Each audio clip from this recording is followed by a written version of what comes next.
এইখন হৈছে অসমৰে বৰপেটা জিলাৰ ভিতৰত থকা চুলিয়াকাটা নামৰ গাঁওখন।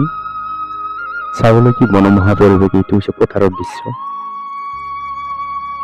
চুলিয়াকাটা গাঁওখনৰ মানুহখিনি ক'বলৈ গ'লে প্ৰায় কৃষি কৰ্মৰ ওপৰতেই নিৰ্ভৰশীল। সেইবাবে হয়তো প্ৰত্যেকটো ঋতুতেই কিবা নহয় কিবা এটি খেতি কৰে।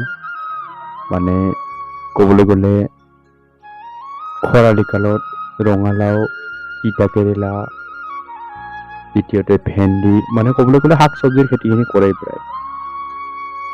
আৰু যেতিয়া বাৰিষা কাল আহে তেতিয়া মানে প্ৰায় ধানৰ খেতি কৰে।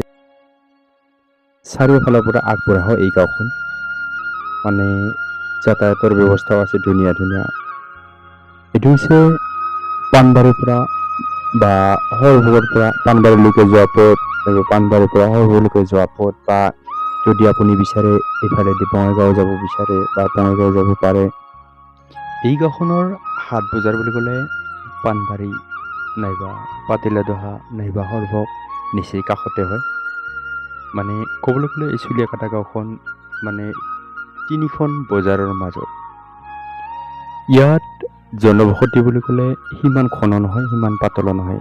যিহেতু ইয়াৰ স্থায়ী বাসিন্দা বা ইয়াৰ মেইন মানুহখিনি হৈছে অসমীয়া, আৰু সেইবাবে আমাৰ যিখিনি মানুহ আছে প্ৰায়ভাগেই বিহুক বা ৰঙালী বিহুক জাতীয় উৎসৱ হিচাপে পালন কৰে। আৰু ক'বলৈ গ'লে পূজা পাৰ্বণো চলেই।